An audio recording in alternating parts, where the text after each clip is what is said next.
नमस्कार बच्चों, मैं लाली मीना आज आपके लिए लेकर आई हूँ आपकी पाठ्यपुस्तक बाल राम कथा में संकलित पहला पाठ अवधपुरी में राम। बच्चों, सबसे पहले मैं आपको संक्षिप्त में अयोध्या के बारे में बताना चाहूँगी। जैसा कि अयोध्या शब्द से ही स्पष्ट है, अयुद्ध अर्थात जहाँ पर कभी युद्ध ना हो। अयोध्या भारत के उत्तर प्रदेश राज्य का एक अति प्राचीन धार्मिक नगर है। यह सरयू नदी के तट पर बसा है। अयोध्या में रघुवंशी राजाओं का राज्य हुआ करता था और यहीं पर भगवान श्री राम ने जन्म लिया था, जो कि भगवान विष्णु का अवतार थे। आइए अब हम पाठ की ओर चलते हैं। यह कथा अवध की है और बहुत पुरानी है। अवध में सरयू नदी के किनारे एक अति सुंदर नगर था अयोध्या। सही अर्थों में दर्शनीय, देखने लायक, भव्यता जैसे उसका दूसरा नाम हो। भव्यता शब्द से तात्पर्य है सुंदरता, अर्थात अयोध्या का दूसरा नाम ही सुंदरता बताया गया है। अयोध्या में केवल राजमहल भव्य नहीं था, उसकी एक एक इमारत आलीशान थी। आम लोगों के घर भव्य थे, सड़कें चौड़ी थी, सुंदर बाग बगीचे, पानी से लबालब भरे सरोवर। आलीशान शब्द से तात्पर्य है अत्यधिक शानदार, तो वहाँ की हर इमारत, एक एक इमारत बहुत शानदार थी। केवल राजमहल ही सुंदर नहीं था, बल्कि आम लोगों के घर भी सुंदर थे। वहाँ की जो सड़कें थी वो चौड़ी थी, सुंदर बाग बगीचे थे, पानी से लबालब भरे सरोवर अर्थात पूरी तरह से भरे हुए सरोवर थे। खेतों में लहराती हरियाली, हवा में हिलती फसलें सरयू की लहरों के साथ खेलती थी। अयोध्या हर तरह से संपन्न नगरी थी। संपन्नता कोने अंतरी तक बिखरी हुई, सभी सुखी, सब समृद्ध।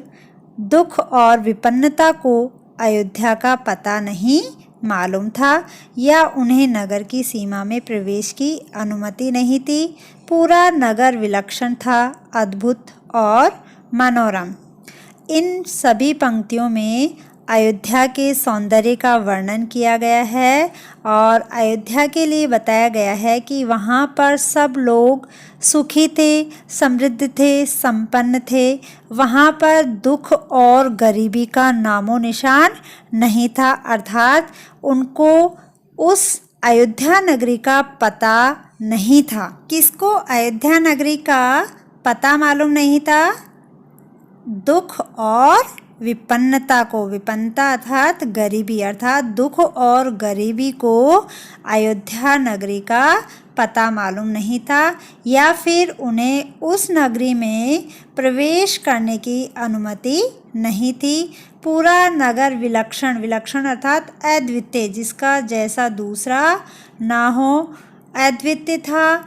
अद्भुत अर्थात आश्चर्यजनक था और मनोरम अर्थात सुंदर था।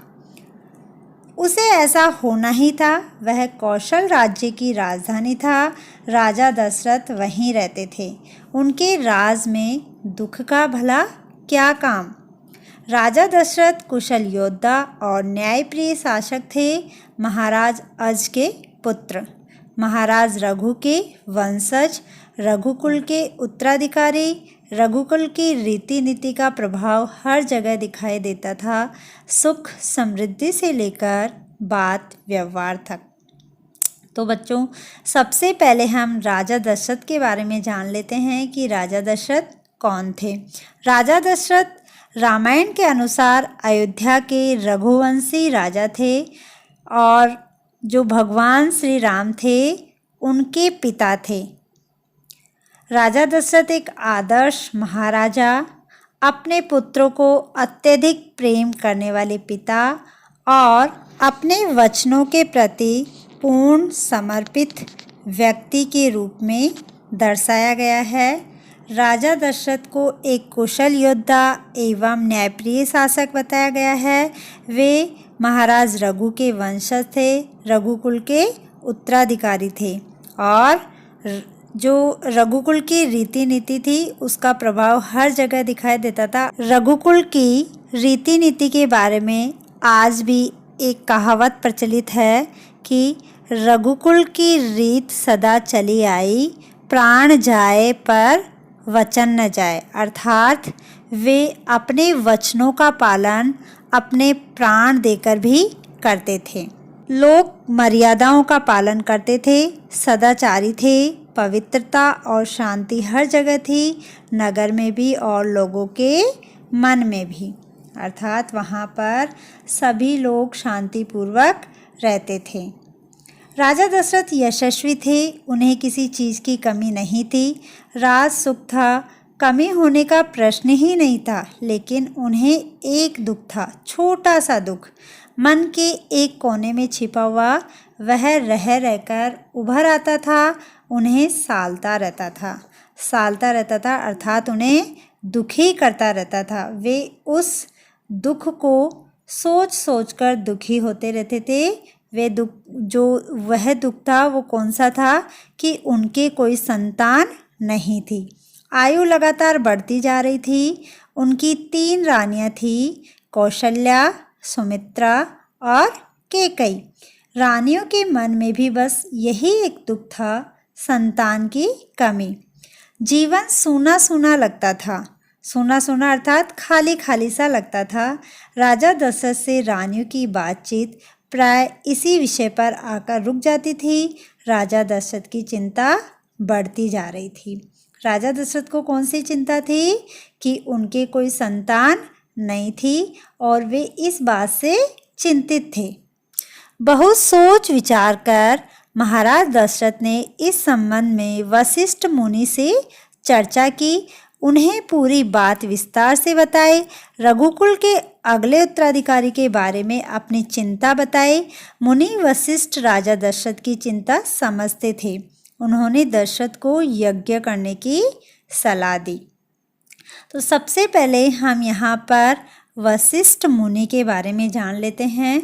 वशिष्ठ मुनि वैदिक काल के विख्यात ऋषि थे। वशिष्ठ मुनि उन 7 ऋषियों में से एक है जिन्हें ईश्वर द्वारा सत्य का ज्ञान एक साथ हुआ था और जिन्होंने मिलकर वेदों का दर्शन किया था। वशिष्ठ मुनि रघुकुल वंश के कुलगुरु भी थे।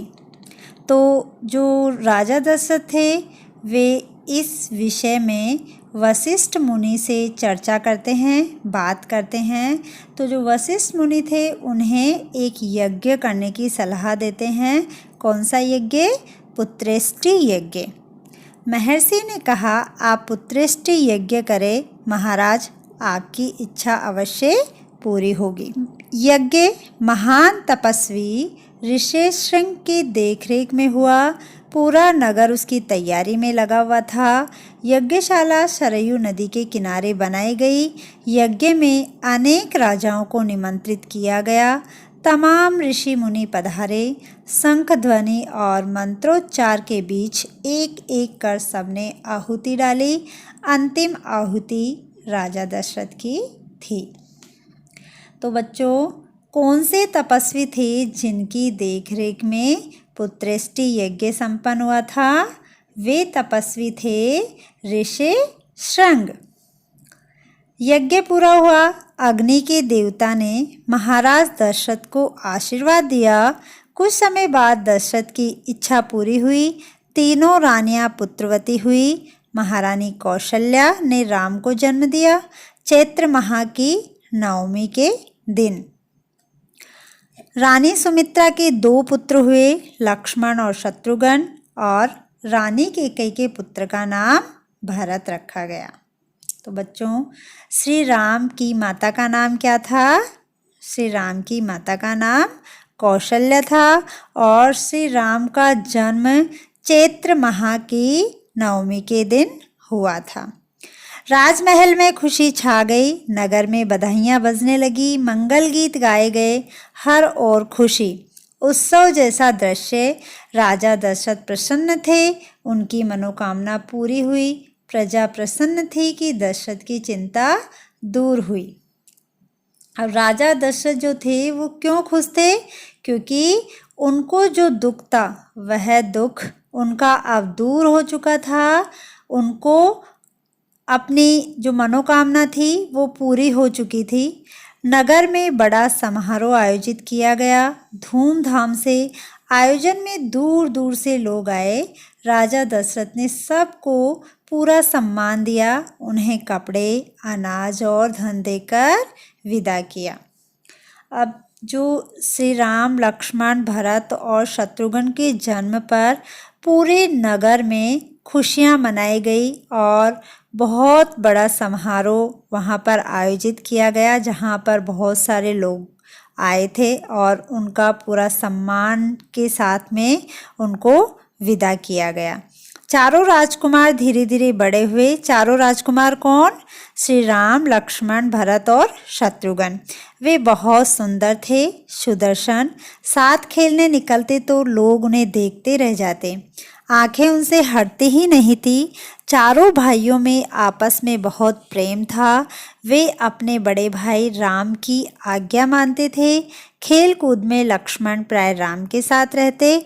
भरत और शत्रुघ्न की एक अलग जोड़ी थी। इन पंक्तियों में स्पष्ट है कि श्री राम और लक्ष्मण की जोड़ी थी और भरत और शत्रुघ्न की जोड़ी थी। और बड़े होने पर राजकुमारों को शिक्षा दीक्षा के लिए भेजा गया। उन्होंने कुशल और अपनी विद्या में दक्ष गुरुजनों से ज्ञान अर्जित किया, शास्त्रों का अध्ययन किया, शस्त्र विद्या सीखी। चारों राजकुमार कुशाग्र बुद्धि थे। कुशाग्र बुद्धि से तात्पर्य होता है बहुत तेज बुद्धि वाला, या जो बहुत जल्दी सब बातें समझ लेता है। तो जो चारों ही राजकुमार थे वे बड़ी तेज बुद्धि वाले थे, कुशाग्र बुद्धि वाले थे। जल्द ही सब विद्याओं में पारंगत हो गए। पारंगत हो जाना अर्थात जिसने किसी शास्त्र या विद्या में अत्यधिक ज्ञान प्राप्त कर लिया हो। तो जो राजकुमार थे उन्होंने शास्त्रों में और विद्या में बहुत ही अत्यधिक ज़्यादा ज्ञान प्राप्त कर लिया था, इसलिए उनके लिए कहा गया है कि जल्द ही वे सब विद्याओं में पारंगत हो गए। राम इसमें सर्वोपरि थे। सर्वोपरि अर्थात सबसे ऊपर थे। उनमें कई अन्य गुण भी थे, विवेक, शालीनता और न्यायप्रियता। ये गुण किन में थे? श्री राम में। राजा दशरथ को राम सबसे अधिक प्रिय थे, ज्येष्ठ पुत्र होने के कारण और इन मानवीय गुणों के कारण भी। जो राजा दशरथ उनके पिता थे, उनको अपने ज्येष्ठ पुत्र था सबसे बड़े पुत्र श्री राम अत्यधिक प्रिय थे। क्यों थे? क्योंकि वे एक तो सबसे बड़े पुत्र थे और उनमें और भी मानवीय गुण थे, जैसे शालीनता, विवेकशीलता और न्यायप्रियता। राजकुमार कुछ और बड़े हुए, विवाह योग्य। नगर में इसकी चर्चा होने लगी। महाराज दशरथ भी ऐसा ही चाहते थे, अपनी संतानों के लिए सुयोग्य वधुएं। परिजनों में चर्चा पहले से ही हो रही थी, बाद में पुरोहितों को भी इसमें शामिल कर लिया गया। परिजन शब्द से तात्पर्य हैं परिवार के लोग, अर्थात राजकुमार इतने बड़े हो गए थे कि अब उनके विवाह की बातें होने लगी थी। अयोध्या का राजमहल एक दिन ऐसी ही चर्चा चल रही थी। गहन मंत्रणा से तात्पर्य है गहन विचार विमर्श। किस विषय पर गहन विचार विमर्श चल रहा था? राजकुमारों के विवाह से संबंधित। तभी एक द्वारपाल घबराया हुआ अंदर आया। उसने सूचना दी कि महर्षि विश्वामित्र पधारे हैं। सबसे पहले हम विश्वामित्र के बारे में जान लेते हैं कि विश्वामित्र कौन थे। महर्षि विश्वामित्र इतिहास के सबसे श्रेष्ठ ऋषियों में से एक, जो कि जन्म से ब्राह्मण नहीं थे, लेकिन अपने तप और ज्ञान के कारण इन्हें महर्षि की उपाधि मिली, जिसके साथ ही इन्हें चारों वेदों का ज्ञान एवं ओमकार का ज्ञान प्राप्त हुआ। ये पहले ऋषि थे जिन्होंने गायत्री मंत्र को समझा, और ऐसा कहा जाता है कि ऐसे केवल 24 गुरु हैं जो गायत्री मंत्र को जानते हैं। उन्हीं में से एक एवं सबसे पहले थे महर्षि विश्वामित्र। महर्षि विश्वामित्र के पिता का नाम गाधी था और जो महर्षि विश्वामित्र हैं उनके भी 100 पुत्र थे। किसी ज़माने में ये भी राजा हुआ करते थे। महाराज दशरथ जैसे ही विश्वामित्र का नाम सुनते हैं तो तत्काल अपना आसन छोड़कर खड़े हो गए, द्वार की ओर बढ़े, महर्षि की अगवानी करने उन्हें लेकर दरबार में आए और विश्वामित्र को ऊंचा आसन दिया गया। विश्वामित्र कभी स्वयं राजा थे, बहुत बड़े और बलशाली। बाद में अपना राजपाट छोड़ दिया, संन्यास ग्रहण कर लिया, जंगल चले गए। वहीं उन्होंने अपना आश्रम बनाया, उसे उन्होंने सिद्धाश्रम नाम दिया।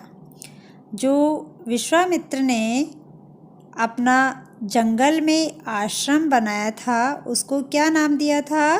सिद्धाश्रम। महर्षि के स्वागत सत्कार के बाद दशरथ ने कहा, महर्षि आज्ञा दें, मैं आपकी क्या सेवा कर सकता हूँ? आप अपने मन की बात कहिए, आपकी आज्ञा का पूरी तरह पालन होगा। ये कौन किससे कहता है?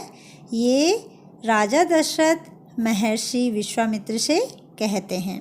राजन, मैं जो मांगने जा रहा हूँ उसे देना आपके लिए कठिन होगा। जब राजा दशरथ महर्षि विश्वामित्र से पूछते हैं कि वे आज्ञा करें, उसका पालन किया जाएगा, तो विश्वामित्र कहते हैं कि मैं जो मांगने जा रहा हूँ वो आपके लिए देना बहुत कठिन होगा। तो राजा दशरथ बोलते हैं, आप आज्ञा दीजिए महर्षि, मैं उसे पूरा करने के लिए तत्पर हूँ, बिल्कुल नहीं हिचकूँगा। मैं सिद्धि के लिए एक यज्ञ कर रहा हूँ।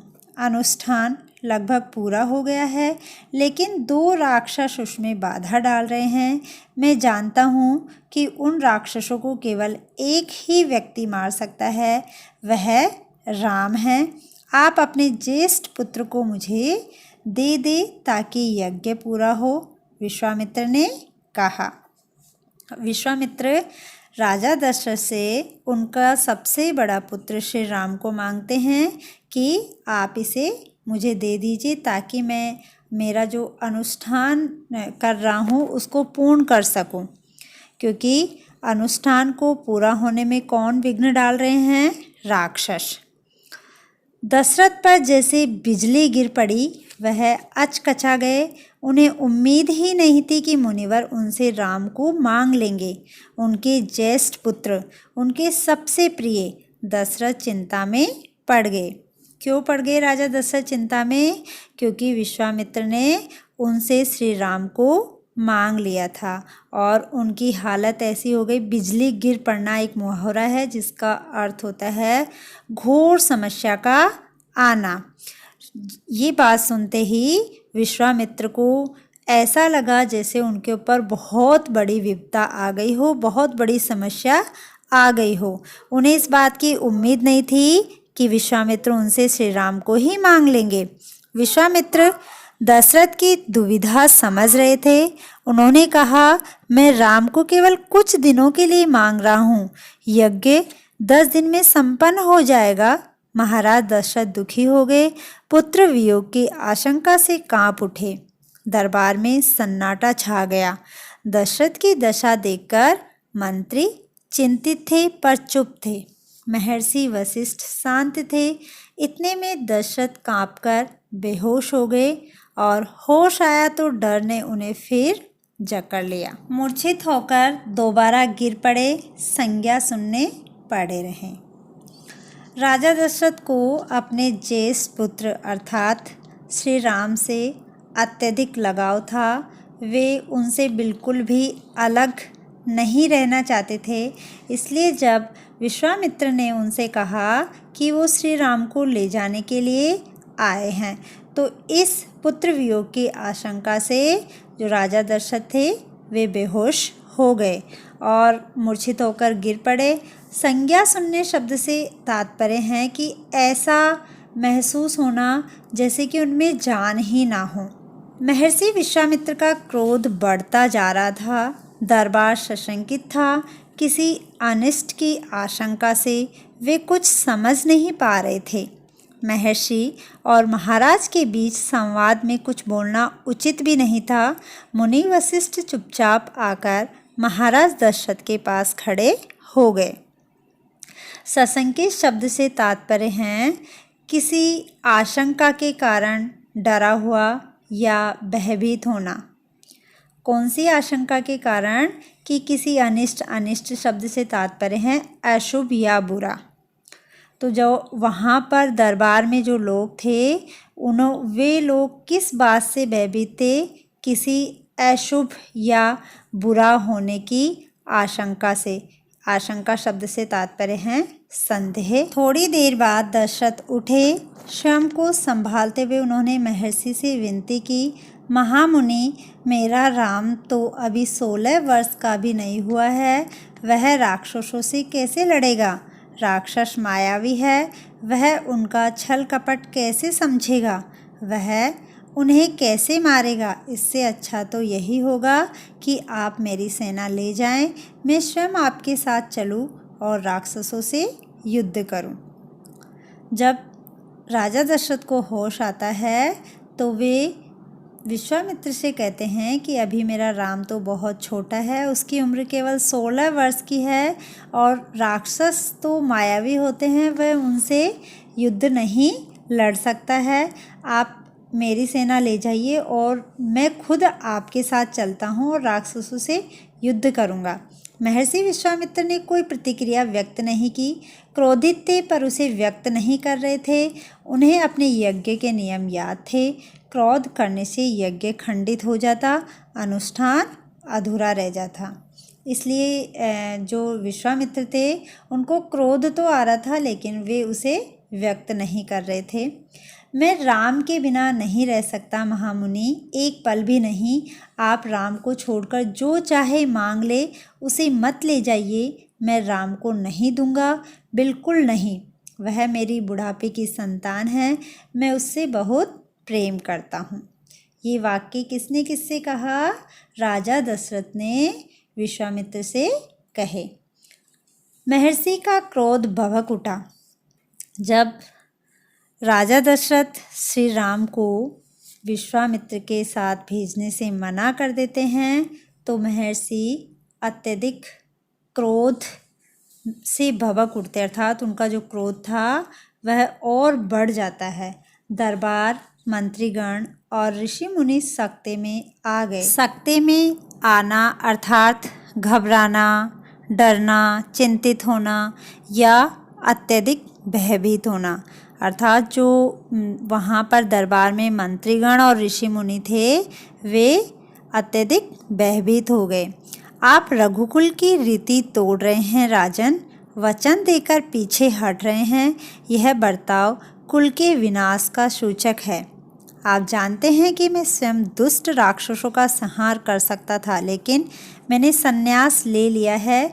अगर आप राम को नहीं देंगे तो मैं यहाँ से खाली हाथ लौट जाऊंगा। जो विश्वामित्र थे उन्होंने राजा दशरथ से कहा कि आप रघुकुल की रीति को तोड़ रहे हैं, क्योंकि रघुकुल की रीति क्या रही थी सदा से, जैसा कि मैं आपको पहले भी बता चुकी हूँ। रघुकुल की रीत सदा चली आई, प्राण जाए पर वचन न जाए। अर्थात उनके भले ही प्राण चले जाएं लेकिन उनके जो दिए हुए वचन होते थे वे उसको पूरा करते थे। इसलिए विश्वामित्र कहते हैं उनसे कि आप रघुकुल की रीति को तोड़ रहे हैं। बात बिगड़ती देखकर मुनि वशिष्ठ आगे आए, महाराज दशरथ को समझाया। राम की शक्ति के बारे में, प्रतिज्ञा तोड़ने के संबंध में, महर्षि विश्वामित्र के साथ रहने पर राजकुमार राम को होने वाले लाभ के बारे में।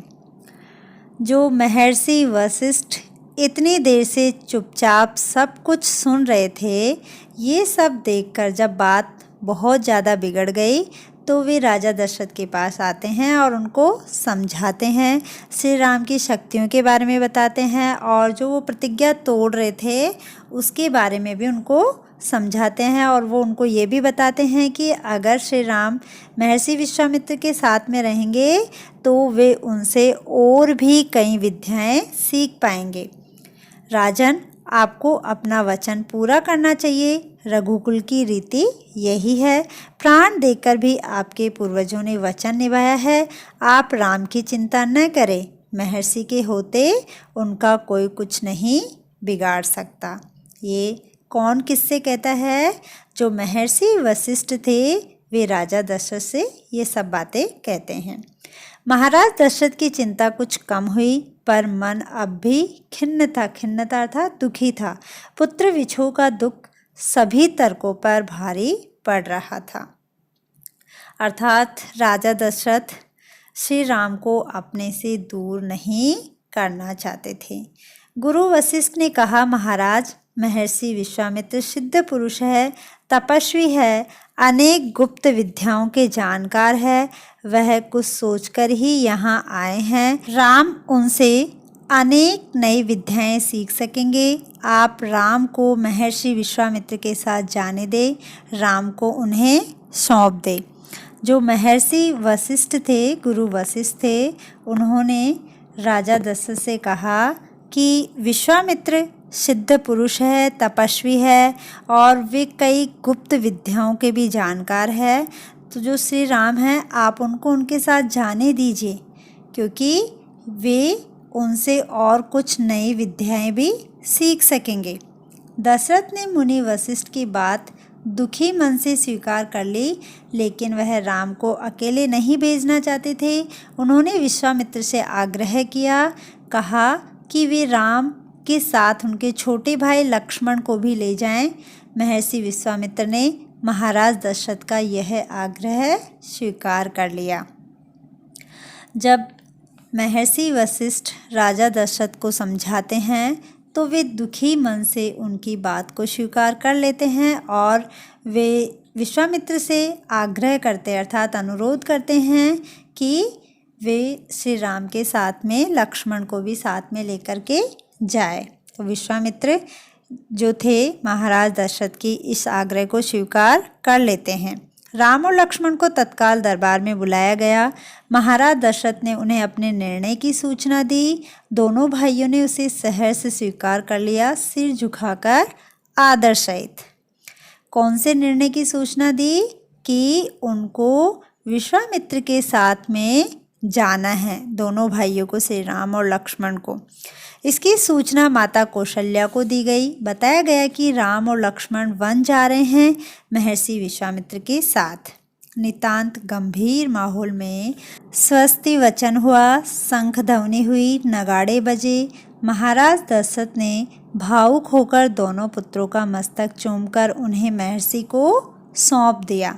स्वस्ति वचन शब्द से तात्पर्य हैं मंगल गीत, अर्थात जब श्री राम और लक्ष्मण विश्वामित्र के साथ जा रहे थे तो गंभीर माहौल में वहाँ पर मंगल गीत हुए, शंख ध्वनि हुई और नगाड़े बजाए गए और महाराज दशरथ भी भावुक होकर अपने दोनों पुत्रों को महर्षि विश्वामित्र को सौंप देते हैं। दोनों राजकुमार बिना विलंब किए अर्थात बिना देरी किए महर्षि के साथ चल पड़े। बीहड़ और भयानक जंगलों की, और बीहड़ शब्द से तात्पर्य होते हैं घना, अर्थात घने और भयानक जंगलों की ओर। विश्वामित्र आगे आगे चल रहे थे, राम उनके पीछे थे। लक्ष्मण राम से 2 कदम पीछे, अपने धनुष संभाले हुए, पीठ पर तोणेर बांधे, कमर में तलवारें लटकाएं। तोणेर शब्द से तात्पर्य हैं तीर या बाण रखने का पात्र, जिसे तरकश भी बोला जाता है। तो जो श्री राम और लक्ष्मण थे वे पीठ पर तोणेर बांधे और कमर में तलवारें लटकाएं विश्वामित्र के साथ में चल दिए। अगर आपको वीडियो पसंद आया तो लाइक करें, कमेंट करें और चैनल को सब्सक्राइब ज़रूर करें। Thank you.